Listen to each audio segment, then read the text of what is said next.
لله الحمد لله بكمالاته الصلاة والسلام على سيدنا محمد فاطما في كزراته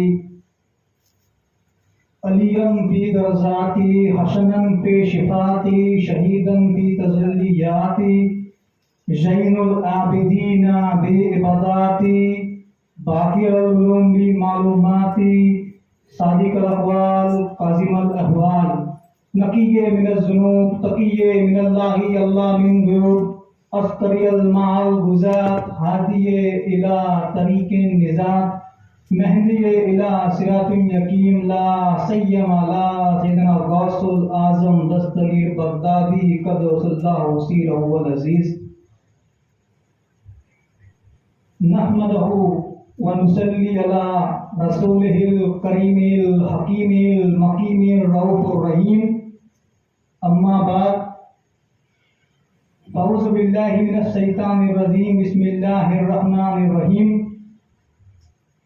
قال الله تبارك وتعالى في القرآن المجيد والفرقان الحميد قل لا أسألكم عليه أجرا إلا المودة في القربى صدق اللہ مولانا العظیم۔ عزیزان ملت اسلامیہ، حاضران مجلس، تمام سادات گرام و علماء گرام و میرے خصوصاً اہل سنت والجماعت کے میٹھے میٹھے بھائیوں، السلام علیکم ورحمۃ اللہ تعالی وبرکاتہ۔ عزیزان ملت اسلامیہ، وقت کافی ہو چکا ہے، تقریباً 12 بجنے کو ہے، اور جیسے ہی پروگرام سٹارٹ ہوا تھا تو میں اختر مولوی صاحب کا بہت شکریہ ادا کرنا چاہوں گا کہ جو میرا موضوع تھا اس میں انہوں نے جو میں بولنا چاہ رہا تھا وہ کافی حد تک وہ بول گئے ہیں پہلے ہی، کہ جو احکامات سادات، احکامات اولیاء کرام، احکامات آل رسول صلی اللہ علیہ وسلم جو میں بتانا چاہ رہا تھا وہ آپ نے شروعاتی نظموں میں آپ نے فرما دیے ہیں، تو میں اس لیے ان کا تہہ دل سے شکریہ ادا کرنا چاہوں گا، اور اسی کو آگے بڑھاتے ہوئے کچھ الفاظ میں اپنے لفظ میں کہنے کی کوشش کروں گا۔ اور ماشاءاللہ عاشق رسول و آل رسول کا مجمع ہے، تو آپ ضرور سے دگنی داد دیجیے گا، اور ایک ایک الفاظ جو یہاں سے آپ تک میں پہنچانا چاہ رہا ہوں میں امید کرتا ہوں کہ آپ سنیں گے اور اس پر ضرور عمل بھی کریں گے۔ عزیزان ملت اسلامیہ، جیسا کہ ابھی بتایا گیا کہ یہ ایک سیدوں کی محفل ہے، یہ سیدوں کی محفل ہے، تو لہٰذا ذکر سید ہی آج کرنا چاہوں گا کہ اولاد رسول صلی اللہ علیہ وآلہ وسلم کا کیا مرتبہ ہے، اور اللہ رب العزت نے اولاد رسول صلی اللہ علیہ وآلہ وسلم کو قیامت تک امت محمدیہ کے حوالے کیا ہے، امت محمدیہ کے حوالے کیا ہے کہ آپ ان سے جڑے رہو تو آپ کو دنیا میں بھی تکلیف نہ ہو اور آخرت میں بھی آپ کو تکلیف نہ ہو، آخرت میں بھی آپ کو تکلیف نہ ہو۔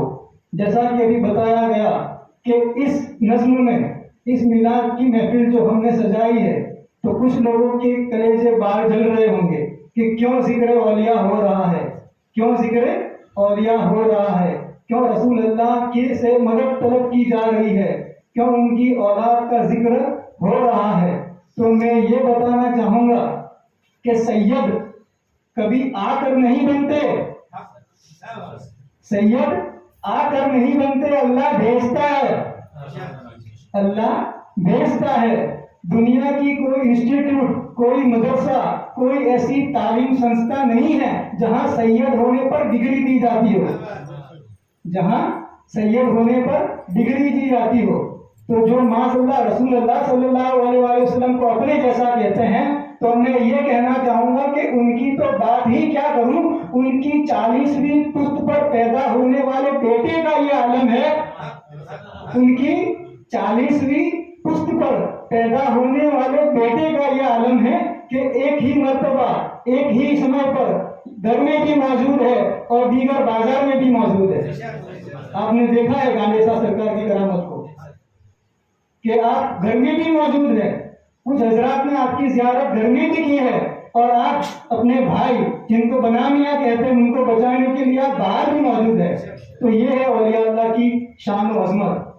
تو میں کہتا ہوں کہ رسول تک مت پہنچو، ان کی اولاد کا ہی یہ مقام ہے کہ تمہارے سوچ و ذہن سے کہیں پرے ہے، تمہارے سوچ و ذہن سے کہیں پرے ہے. ایک ظاہر آدمی آج جو کہتے ہیں نا کہ رسول اللہ صلی اللہ علیہ وآلہ وسلم کی اولاد بھی ہمارے جیسی ہے، بابا اور ہم میں کوئی فرق نہیں ہے، ایسا نہیں ہے.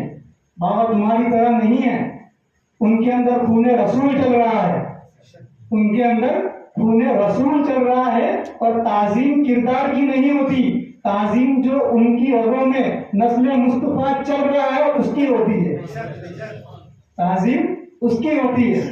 لوگ سمجھتے ہیں کہ کوئی بابا میں نالج بہت زیادہ ہے، علم کے معاملے میں بہت آگے ہے، کسی بابا کو اتنا علم نہیں ہے.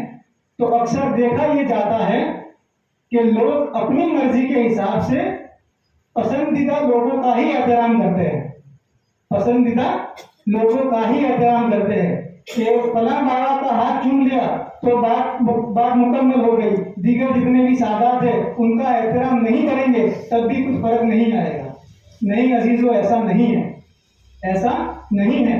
رسول اللہ صلی اللہ علیہ وآلہ وسلم کا خون مبارک تمام سادات کے اندر موجود ہے.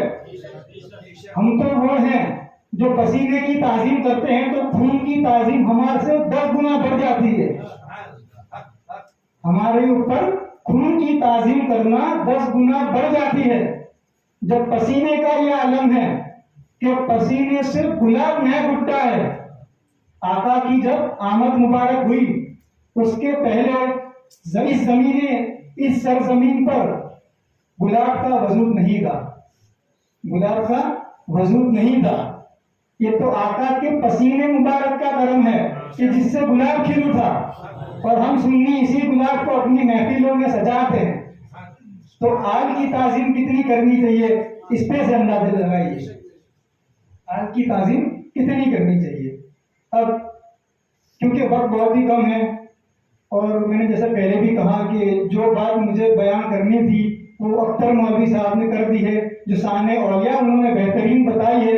اللہ ان کے علم میں اور برکت عطا فرمائے. ابھی جو میں نے آیت مبارکہ بیان کرنے کا شرف حاصل کیا، قُلْ لَا أَسْأَلُكُمْ عَلَيْهِ أَجْرًا إِلَّا الْمَوَدَّةَ فِي الْقُرْبَى. رسول اللہ صلی اللہ علیہ وآلہ وسلم کے پاس آئے کچھ شخص اور آ کر فرمایا کہ اے اللہ کے رسول صلی اللہ علیہ وآلہ وسلم، آپ نے ہمیں اسلام جیسی زندگی دی، نماز جیسی نعمت دی، کفر کی آندھیوں سے نکال کر ہمیں ایمان کی زندگی میں داخل کیا. اگر آپ کہیں تو ان تمام چیزوں کی عوض میں ہم سجدہ کر لیں، ہم سجدہ کر لیں. جبرائیل امین تشریف فرماتے ہیں اور کہتے کہ اے اللہ کے رسول صلی اللہ علیہ وآلہ وسلم، اللہ پاک نے آپ پر سلام بھیجا ہے اور یہ حکم دیا ہے کہ جو لوگ آپ سے اجر رسالت طلب کرتے ہیں آپ ان سے فرما دیجئے کہ وہ میرے قرابت داروں سے مودت کرے، وہ میرے قرابت داروں سے مودت کرے. عزیزان ملت اسلامیہ، جو غلطی ہوتی ہے وہ اسی آیت میں کی جاتی ہے کہ لفظ مودت کو ہٹا کر محبت پیش کیا جاتا ہے کہ قرابت داروں سے محبت کرے. ایسا نہیں ہے، لفظ مودت استعمال ہوا ہے اور محبت اور مودت کے اندر کافی انتر ہے، کافی انتر ہے. اہل سنت و جماعت کے ایک عظیم و شخصیت بزرگ گزرے ہیں جن کا نام ہے حضرت بلے شاہ علیہ رحمت و رضوان. آپ فرماتے ہیں اسی آیت کے ترجمے میں، آپ فرماتے ہیں کہ یہ جو مودت کا معنی ہے کہ اللہ کے رسول صلی اللہ علیہ وآلہ وسلم کی اولاد کے ساتھ امت محمدیہ کو مودت کرنی ہے، تو مودت کا معنی کیا ہے؟ تو مودت جو ہے وہ آخری سٹیج ہے اس کا شروعاتی سٹیج ہے انسیت، جس کو ہم کہتے ہیں انسیت۔ کوئی بھی چیز جب شروع ہوتی ہے تو شروع میں بہت ہی کم ہوتی ہے، اور جب عروج پہ پہنچتی ہے تو اس چیز کا جو کوانٹٹی ہوتی ہے وہ بڑھ جاتی ہے، کوانٹٹی بڑھ جاتی ہے۔ اسی طرح انسیت اور مودت کے فاصلے میں دو لفظ گزرتے ہیں۔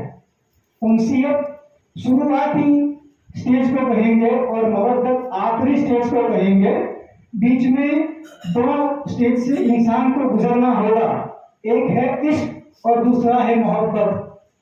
اللہ رب العزت نے یہ نہیں کہا کہ آقا آپ فرما دو کہ امت محمدیہ آپ کے قرابت داروں سے انسیت رکھے، نہیں، انسیت کا لفظ استعمال نہیں ہے، نہ ہی ان سے محبت کرنے کو کہا گیا ہے، نہ ہی ان سے عشق کرنے کو کہا گیا ہے، ان سے مودت کرنے کو کہا گیا ہے، مودت کرنے کو کہا گیا ہے۔ انسیت، آئیے انسیت کے معنی سمجھتے ہیں۔ ابھی میں نے کچھ تقریر کی تو کچھ لوگوں کو اچھا لگا، کچھ لوگوں کو برا لگا۔ تو جن لوگوں کو اچھا لگا تھا پھر میں نے انہی کے مزاج کے خلاف کچھ تقریر کر دی، تو ان کی جو مجھ سے 10 منٹ کے لیے ہی چاہے جو انسیت تھی، جو لگا تھا کہ نہیں بابا اچھا بول رہے ہیں، جب ان کے مزاج کے خلاف گفتگو ہوئی تو وہ انسیت کم ہو گئی۔ ایسا نہیں کرنا ہے، لہذا انسیت کا لفظ بھی استعمال نہیں کیا ہے۔ اب اس کے آگے جائیں گے تو انسیت کے بعد کا پڑاؤ ہے عشق۔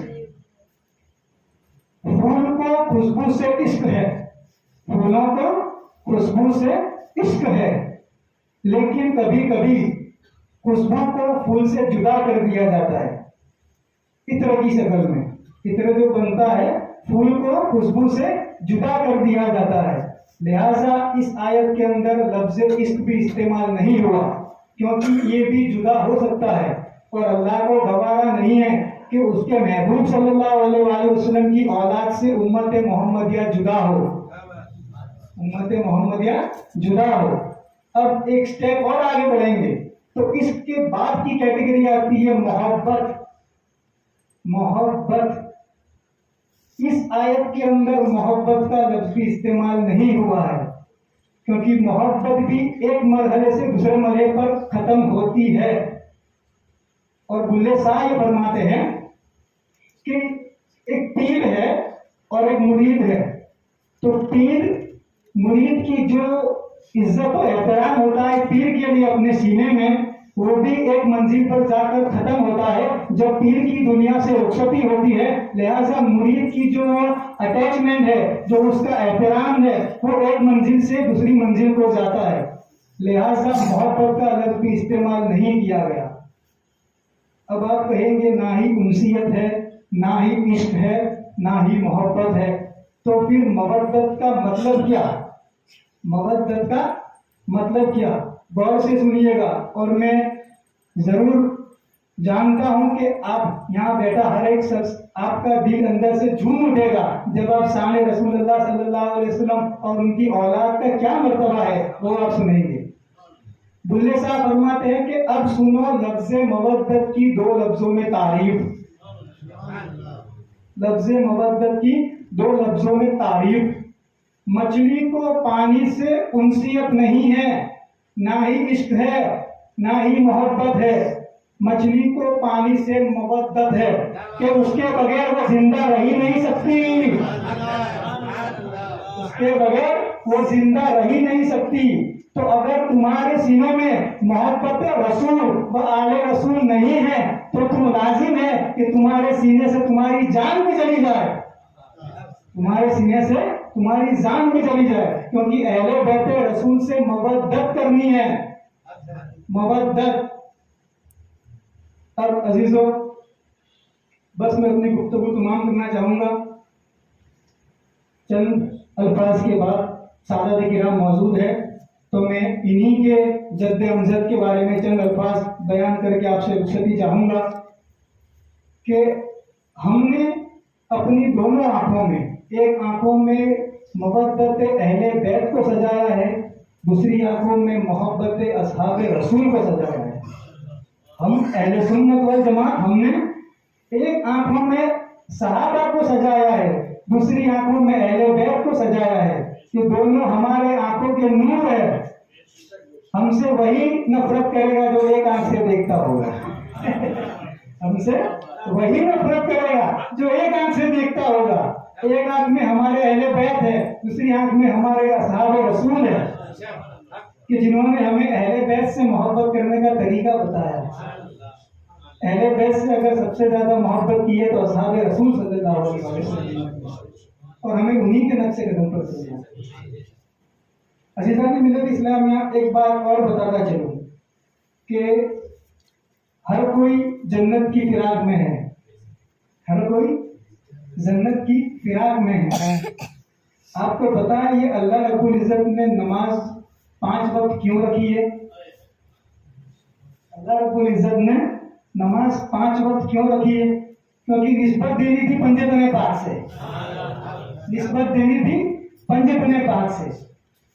نماز کے بارے میں رب تبارک و تعالیٰ فرمایا ہے کہ بہترین میں بہترین عبادت ہے نماز، سب سے افضل عبادت اگر کوئی ہے تو وہ ہے نماز، وہ ہے نماز۔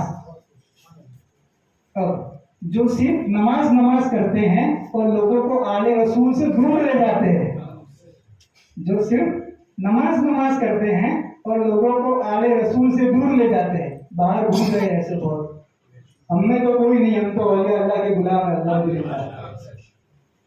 تو ان کے لیے آخری بات عرض کرتا چلوں کہ جو لوگ صرف نماز کرتے ہیں اور اولیاء اللہ سے دور لے جاتے ہیں، تو نماز کے بارے میں رسول اللہ صلی اللہ علیہ وسلم فرماتے ہیں کہ جس کی نماز قبول اس کا حج قبول، جس کی نماز قبول اس کا روزہ قبول، جس کی نماز قبول اس کی زکات قبول، جس کی نماز قبول اس کی ہر عبادت قبول، اور جس کی نماز ریزیکٹ اس کا روزہ ریزیکٹ، جس کی نماز رد کر دی گئی اس کا حج رد کر دیا گیا، جس کی نماز رد کر دی گئی اس کی تمام عبادتیں بھی رد کر دی گئی۔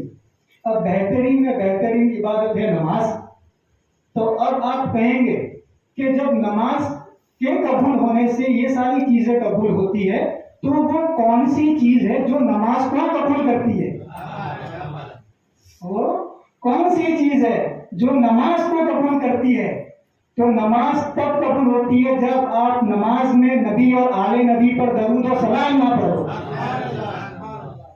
تیری نماز نہیں قبول ہے جب تک تو آل رسول صلی اللہ علیہ وسلم پر درود و سلام نہ پڑھ دے۔ اسی لیے اللہ 5 وقت بلواتا ہے اپنے گھر میں، گھر پر نہیں۔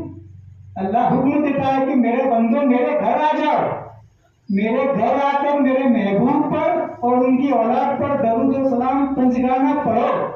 اس نسبت کی وجہ سے میں راضی ہو جاؤں گا، اس نسبت کی وجہ سے میں راضی ہو جاؤں گا۔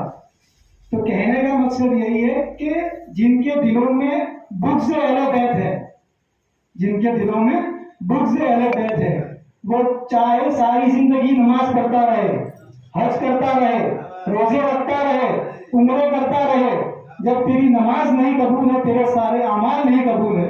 اس پر ایک اور حدیث پاک بیان کرتا چلوں۔ حضور صلی اللہ علیہ وآلہ وسلم فرماتے ہیں کہ اگر کوئی شخص حجر اسود اور مقام ابراہیم مخصوصا، اگر کوئی شخص حجر اسود اور مقام ابراہیم کے درمیان، بات میں تلاوت پورے مسجد کی نہیں کر رہا ہوں، جمعہ مسجد کی نہیں کر رہا ہوں، پہلے حدیث مسجد کی نہیں کر رہا ہوں، میں بات کر رہا ہوں مقام ابراہیم اور حجر اسود کے بارے میں۔ اگر کوئی شخص مقام ابراہیم اور حجر اسود کے درمیان میں نمازیں پڑھتا رہے، ساری زندگی نمازیں پڑھتا رہے، روزے رکھتا رہے، حج کرتا رہے، اس کے باوجود بھی آقا فرماتے ہیں کہ اس کے باوجود بھی اگر اس کے دل میں میری اہل بیت کا رائی کے دانے کے برابر بھی بغض ہوا تو سیدھا جہنم میں جائے گا، سیدھا جہنم میں جائے گا۔ جنت تو دور، جنت کی خوشبو بھی نہیں سونگ پائے گا، جنت تو دور، جنت کی خوشبو بھی نہیں سونگ پائے گا۔ اگر اس نظریے کو دنیاوی طور پر دیکھا جائے تو لوگ کیا سوچیں گے کہ کتنی بڑی موت آئی ہے، حضرت اسود اور مقام ابراہیم میں کے درمیان میں موت آئی ہے، حالات نماز میں موت آئی ہے، سیدھا بخشا گیا۔ آقا فرماتے ہیں نہیں، بخشش کے لیے یہ عمل کافی نہیں، جب تک کہ اس کے دل میں محبت اہل بیت رسول صلی اللہ علیہ وسلم نہیں ہوگی تب تک وہ جنت میں نہیں جائے گا۔ ماشاء اللہ، آپ لوگوں کے چہرے کی مسکراہٹ دیکھ کر اور بولنے کو جی چاہ رہا ہے۔ تو کہنے کا مقصد یہی ہے کہ اللہ نے سیدوں کو عزت نمازوں کی وجہ سے نہیں دی ہے، نہ ہی روزوں کی وجہ سے دی ہے، نہ ہی حج کی وجہ سے دی ہے، نہ ہی زکوٰۃ کی وجہ سے دی ہے۔ اللہ نے سیدوں کو عزت اس لیے دی ہے کہ ان کی رگوں میں محمد کا خون دوڑ رہا ہے، علی کا خون دوڑ رہا ہے، فاطمہ کا دودھ دوڑ رہا ہے، حسن حسین کی شجاعت چل رہی ہے، اسی لیے اللہ نے سیدوں کو عزت دی ہے۔ سید نمازوں کا محتاج نہیں ہے، نماز تو ہر مسلمان پر فرض ہے، نماز ہر مسلمان پر فرض ہے، لیکن سادات کی عزت نماز کے لیے نہیں۔ اس میں بھی ایک اور حدیث پاک بیان کرتا چلوں۔ امام حسن و امام حسین ابھی چھوٹے ہیں، بچپنی کے عالم میں ہیں، تقریباً 5 یا 6 سال کی عمر شریف ہے، اور آپ فرماتے ہیں کہ یہ میرے دونوں نواسے حسن اور حسین جنتی جوانوں کے سردار ہے۔ الحسن والحسین سیدا شبابل اہل جنہ، میرے دونوں نواسے حسن اور حسین جنتی جوانوں کے سردار ہے۔ آقا سے پوچھیے، ابھی تو حسن چھوٹے ہیں، حسین چھوٹے ہیں، ابھی کہاں نماز اتنی پڑھی ہے، ابھی کہاں حج کیا ہے، ابھی کہاں روزہ رکھا ہے، ابھی تو حسین نے سر بھی نہیں دیا، ابھی تو کہاں شہادت ہوئی ہے، ابھی کہاں اپنے خاندان والوں کو رائے حق میں قربان کیا ہے۔ اور اس کے پہلے سے آقا فرماتے ہیں کہ یہ میرے دونوں بیٹے حسن اور حسین جنتی جوانوں کے سردار ہیں، جنتی جوانوں کے سردار ہے۔ جنت میں جو بھی رہے گا وہ حسنین کریمین کی سرداری کے میں رہے گا، جنت میں جو بھی رہے گا وہ حسن اور حسین کی سرداری میں رہے گا۔ گانڈے بابا جنتی ہے، اولاد علی ہے، غوث الاعظم جنتی ہے، خواجہ غریب نواز جنتی ہے، تمام دیگر اولیاء کرام جنتی ہے۔ جب بات حسن حسین کی آتی ہے تو صرف جنتی نہیں، جنتیوں کے سردار، جنتیوں کے سردار۔